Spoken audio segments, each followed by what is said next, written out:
Hello everyone, I hope आप सभी के बोर्ड एग्जाम के प्रिपरेशन काफ़ी सही चल रहे होंगे। आज मैं आप सभी को 5 मोस्ट जो इम्पॉर्टेंट रिएक्शंस के बारे में बताने वाला हूं, जो काफ़ी इंपॉर्टेंट रहेगा आप सभी के बोर्ड एग्जाम के पर्पज़ से। तो इस सभी रिएक्शंस को आप लोग एक बार प्रिपेयर कर लीजिएगा, जिससे आप सभी का जो मार्क्स है वो काफ़ी बेटर आ सके। ठीक है, तो आपको करना क्या कि 5 मोस्ट इंपॉर्टेंट रिएक्शंस आपको समझने हैं, जिसमें से पहला रिएक्शन जो हम लोग का आ रहा है वो है हेलो फॉर्म अपक्रिया। ठीक है, हेलो फॉर्म रिएक्शन होता है, जो काफ़ी रिएक्शन आप लोगों के लिए इंपॉर्टेंट है। हेलो फॉर्म रिएक्शंस में क्या होता है, आप लोग का ऐसे आपके पास CO ग्रुप आपको और CH3 ग्रुप आपको देखने को मिलेगा, और इसका रिएक्शन हम लोग को हैलोजन के साथ, हैलोजन में आपका फ्लोरीन नहीं रहेगा, क्लोरीन रहेगा, ब्रोमीन रहेगा, आयोडीन रह सकता है, ये सभी रह सकता है। NaOH के प्रेजेंस में रिएक्शन करते हैं तो हम लोग को ये देखने को मिलता है हेलो फॉर्म रिएक्शन। ठीक है, तो अभी देखते हैं कैसे रिएक्शन हो रहा है। तो यहाँ पर देख सकते हैं आप, इनका आप शॉर्टकट रिएक्शन ऐसे लिख सकते हो। आपका कोई रहेगा COCH3 रहेगा आपका, यानी कि जो कार्बोनिल समूह है यह आपको देखने को मिलेगा, इसके साथ CH3 समूह लगा हुआ देखने को मिलेगा। और उसके बाद H2 और NaOH या से रिएक्शन आप जब कराते हैं तो CXH3 बनता है, जिसको हेलो फॉर्म बोला जाता है। ठीक है, विस्तार पूर्वक इस रिएक्शन को देखते हैं कि कैसे रिएक्शन हो रहा है। तो यहाँ आप लोग देख पा रहे हो कि यहाँ पर कोई ग्रुप है COCH3 ऐसे देखने को मिलेगा। यह जो जगह मैंने छोड़ा है, इसमें आप कार्बन जितना चाहो उतना भर सकते हो। आप C2H5 लिख सकते हो, CH3 लिख सकते हो, जो भी आपका मन करे उस हिसाब से कार्बन यहाँ आप लगा सकते हो। ठीक है, इसके बाद आप रिएक्शन करोगे H2 के साथ, यानी कि आपका हेलोजन के साथ। अब आप Cl भी रिएक्शन लिख सकते हो, जैसे एग्जाम्पल मैंने यहाँ दिया भी है कि आप Cl यूज कर सकते हो। तो यहाँ आपको करना क्या है, इसका X2 से रिएक्शन करा देना है इसका। तो आपका जितना भी हाइड्रोजन यहाँ लगा हुआ दिख रहा है ना, उसका उतना भी हाइड्रोजन के साथ ये रिएक्शन कर लेगा, HX निकल जाएगा, 3 मॉलिक्यूल्स ऑफ HX निकल जाएगा, और यहाँ बनेगा COCX3, ये आपको देखने को मिलेगा। फिर आपका जो COCX3 आपको देखने को मिल रहा है, उसका रिएक्शन NaOH से होगा। तो NaOH का रिएक्शन होगा तो यहाँ से NaOH में आपको देखने को मिलेगा। तो यहाँ जो H है वो टूट करके आपके पास इससे मिल जाएगा, तो बनेगा CHX3 आपको देखने को मिलेगा। बाकी ये जो पूरा भाग है वो Na के साथ चला जाएगा, यानी बनेगा COONA। अब यहाँ पर कोई भी आपका कंपाउंड हो सकता है, जैसे यहाँ आप रिएक्शन दे सकते हो, पूरा कंप्लीटली मैंने बताया है। CH3 लिया है, COH लिया है, यानी कि हमारा जो है एल्डिहाइड समूह ये है। इसका रिएक्शन हमने Cl2 के साथ कराया है, तो हमारा बना है CCl3, उसके बाद CO, उसके बाद यहाँ H देखने को मिल रहा है इस तरह से। ठीक है, तो अब इसका रिएक्शन आपका कराना है NaOH के साथ। तो NaOH के साथ रिएक्शन करते हो तो यहाँ जो H है ना वो इसके साथ चला जाता है, तो आपका बनेगा CHCl3, उसके बाद HCOONA आपको देखने को मिलता है। तो ये आपका मोस्ट इंपॉर्टेंट रिएक्शन हुआ हेलो फॉर्म अपक्रिया। ठीक है, कई साल आते हैं एग्जाम्स में, तो इसको भी आप लोग एकदम दिमाग में बैठा लीजिए, प्रिपरेशन कर लीजिए। आई होप समझ में आ गया होगा आप लोगों को हेलो फॉर्म रिएक्शन क्या होता है। तो सेकंड नंबर रिएक्शन की हम बात करें तो सेकंड नंबर रिएक्शन जो हम लोग का है वो है कैनिजारो रिएक्शन। बहुत इंपॉर्टेंट रिएक्शन है, आप सभी ध्यान से समझ लेना। तो देखिए कैनिजारो रिएक्शन क्या होता है। तो एल्डिहाइड की बात करें तो एल्डिहाइड जो होता है, अल्फा जो है हाइड्रोजन जिसके पास नहीं होता है, ठीक है, अल्फा हाइड्रोजन जिसके पास नहीं होगा। अल्फा हाइड्रोजन क्या होता है ये पहले समझ लो, क्योंकि कई बच्चे प्रॉब्लम में रहते हैं अल्फा हाइड्रोजन क्या होता है। तो पहले आप देखो COH आपका ये ग्रुप है, यानी कि एल्डिहाइड समूह आप लोगों का होता है। ठीक है, अब एल्डिहाइड समूह के जुड़ा हुआ कार्बन अगर जो है तो वो अल्फा कार्बन कहलाता है, उससे जुड़ा हुआ हाइड्रोजन जो रहेगा वो अल्फा हाइड्रोजन होगा। ठीक है, तो ये बात ध्यान से समझना। तो यहाँ आप देख पा रहे हो कि यहाँ पर कहने का मतलब क्या है कि अल्फा हाइड्रोजन ना हो तब उसके बाद क्या होगा, यहाँ आप देख सकते हो तो अल्फा हाइड्रोजन नहीं है, यहाँ आप देख सकते हो तो अल्फा हाइड्रोजन नहीं है। लेकिन अगर जो मैंने CH3 लिया, CHO ले लिया, तो यहाँ देख सकते हो ग्रुप से जुड़ा हुआ कार्बन अल्फा कार्बन, इसके बगल में अल्फा हाइड्रोजन है, तो ये सभी अल्फा हाइड्रोजन वाले हैं, तो ये एल्डोल कंडेंसेशन दे देते हैं, ये कैनिजारो रिएक्शन नहीं शो करते हैं। ठीक है, और एक बात और ध्यान से समझना, इसमें आप 50% NaOH ले सकते हो, नहीं तो इसको कंसनट्रेट NaOH के साथ रिएक्शन करा सकते हो। इस चीज़ को वैल्यू को आप लोग याद रखेंगे हमेशा, क्योंकि ये काफ़ी इंपॉर्टेंट आप सभी के लिए होता है। तो आपको करना क्या है, यहाँ पर आपका जो रिएक्शन है HCOH आपका यहाँ पर है, 2 बार हमने लिया है FCHO, उसके बाद 50% NaOH या KOH से इसका हमने करा दिया रिएक्शन। ठीक है, इसका रिएक्शन कराने के बाद हम देख पा रहे हैं यहाँ पर जो बनता हुआ हम लोग को मिल रहा है वो ये मिल रहा है कि हमारा जो यहाँ पर CH3 है तो बनता हुआ यहाँ पर हम लोग को देखने को मिल रहा है। वहाँ पर जो हमारा CH3 है यहाँ से, क्योंकि CH यहाँ से मिलता है और यहाँ से H और यहाँ से OH निकल जाता है, इसे बनेगा CH3OH। ठीक है, तो ये आपका अल्कोहल बन जाता है, उसके बाद HCOONA यहाँ से निकल जाता है। ये आपका पूरा रिएक्शन होता है कैनिजारो का। ठीक है, अगर जो आपको कैनिजारो रिएक्शन इसको समझना है बेंजीन रिंग के प्रोसेस में, तो बेंजीन रिंग के प्रोसेस में भी आप देख सकते हो कि यहाँ पर आपको इतना भाग आपका निकलेगा H के साथ और यहाँ OH निकल जाता है और ये बन जाएगा बेंजिल एल्कोहल। और उसके बाद साथ ही साथ आपको बेंजीन के ऊपर COONA मिलेगा, जिसे साल्ट का पार्ट ये है, ठीक है।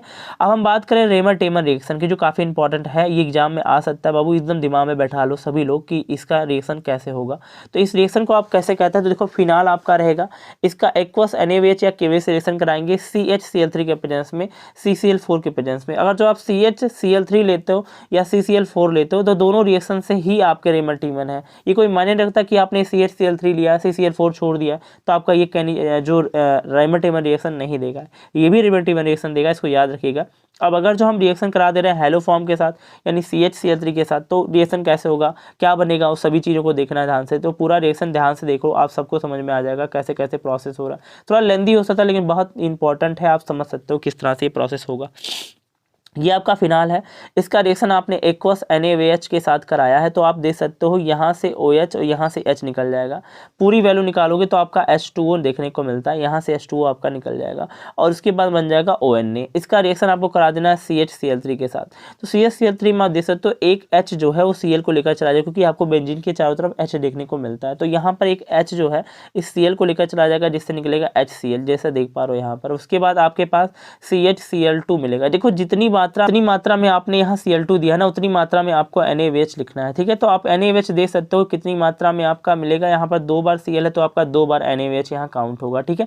उसके बाद जितनी मात्रा में आपने लिया है तो यहाँ पर OH समूह के साथ जुड़ जाएगा, क्योंकि यहाँ Na के साथ Cl निकल जाएगा, NaCl यहाँ से निकल जाएगा और OH समूह जुड़ जाएगा, ठीक है। तो OH समूह जो जुड़ा हुआ है यहाँ से H2O निकाल देगा, तो H2O यहाँ से इंट्रोड्यूस हो जाएगा और बाकी यहाँ पर CHO समूह देखने को मिलता है। बाद में इसका हम HCl से रिएक्शन कराते हैं तो पूरा का पूरा फिनॉल बन जाता है। अब इसे क्या बोलते हैं, तो इसे बोलते हैं सैलिसिल्डिहाइड। तो एक बार आर्थो सैलिसिल्डिहाइड, एक बार पैरा सैलिसिल्डिहाइड देखने को मिलता है। इस तरह से ये रिएक्शन होगा। यहाँ अटैक आप जरूर दिखाएंगे आर्थो और पैरा पे, क्योंकि ये जो आपका ग्रुप है वो आर्थो पैरा डेटिंग ग्रुप है, ठीक है। देखो अब हम बात करें कार्बन जो है टेट्राक्लोराइड के साथ कैसे रिएक्शन करता है। तो कार्बन टेट्राक्लोराइड का भी रिएक्शन है, फिनाल है, NaOH या KOH से रिएक्शन करेंगे, ONA बनेगा। CCl4 ले लीजिएगा, एक HCl के साथ निकल जाएगा, बाकी यहाँ CHCl3 बन जाता है। अगर जिसको तोड़ के देखा जाए तो 3 बार Cl है तो 3 बार NaOH लेगा, OH ऐसे हो जाएगा। तो OH के साथ यहाँ H2O निकलता हुआ देखने को मिलेगा, H2O निकल जाता है, ठीक है। देखने में समझ में आ जा रहा होगा कि कैसे H2O निकल रहा है, ठीक है। तो यहाँ से H2O निकल जाता है। फिर उसके बाद आपका यहाँ एसिड बन जाता है। अब इसके साथ HCl के साथ रिएक्शन करा देते हो आप, उसके बाद क्या बनेगा, सैलिसिलिक एसिड बन जाता है। तो सैलिसिलिक एसिड ऑर्थो पे, एक बार पैरा पे सैलिसिलिक एसिड देखने को मिल जाता है, ठीक है। तो हम लोगों ने अभी तक 3 रिएक्शन अच्छे से समझ लिए होंगे। आई होप आपको समझ में आ गया होगा कि तीनों रिएक्शन कितने इंपॉर्टेंट है। अब बात करें चौथे रिएक्शन की, तो चौथा रिएक्शन जो है उसे स्मिट रिएक्शन कहते हैं। ये काफ़ी इंपॉर्टेंट है, ये IMP रिएक्शन है। इसको आप 2 बार 3 बार प्रिपेयर कर लेना, लेकिन जरूर प्रिपेयर कर लेना, क्योंकि ये काफ़ी इंपॉर्टेंट आप सभी के लिए रहता है, ठीक है।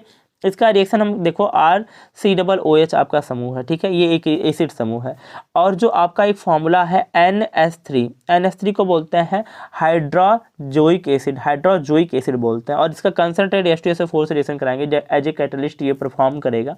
तो यहाँ से आपको क्या देखने को मिलता है, यहाँ से आप CO2 ग्रुप निकाल दोगे, ठीक है। तो CO2 ग्रुप निकल जाता है, यहाँ से N2 ग्रुप निकल जाता है, ठीक है। तो बचा क्या, H बचा यहाँ पर, एक बार H यहाँ पर है, एक N, 2 N यहाँ पर है, N2 ग्रुप है तो यहाँ पर एक N यहाँ पर है, ठीक है। तो आपको करना क्या है, इस तरह से R बनेगा, NH2 बनेगा। यहाँ प्राइमरी डिग्री एमीन देखने को मिलता है। एक बात और भी इसमें बताई गई है कि SCHO less does not react in this way, यानी कि आप यहाँ H चाहते हो लेना तो SCHO के साथ ये रिएक्शन नहीं देता है। अगर जो इस तरह से रिएक्शन हम दिखा दें, यानी CH3 लगा दें, COOH, उसके बाद हमने HN3 लिखा है, हाइड्रोजोइक एसिड आपका है और कंसंट्रेट H2SO4 के साथ रिएक्शन करा रहा है, तो यहाँ पर CO2 ग्रुप यहाँ से निकल जाएगा और उसके बाद जो HN3 है यहाँ से हमारा N2 निकल जाएगा, एक N बचेगा जो इससे रिएक्शन करेगा, इन सबसे साथ बनेगा CH3NH2। तो आपका ये एमीन बनता है, मेथिल एमीन बोलते हैं इसको, ठीक है। तो प्राइमरी डिग्री एमीन यहाँ से बन जाता है, इसलिए स्मिट रिएक्शन काफ़ी इंपॉर्टेंट है। और आपको पता है एमीन से आपके 3 नंबर क्वेश्चन से 4 नंबर क्वेश्चन आ सकते हैं और इतने नंबर आपके आते हैं, ठीक है। तो ये आपका बहुत इंपॉर्टेंट रिएक्शन हो जाता है। इसके बाद हम बात करेंगे जो लास्ट नंबर रिएक्शन की जो 5वां है वो है कार्बिल एमीन अभिक्रिया किसे कहते हैं। तो कार्बिल एमीन अपक्रिया में देखो होता क्या है, इस रिएक्शन में आपका एनिलीन रहेगा, प्राइमरी डिग्री एनिलीन आपका है, NH2 समूह है।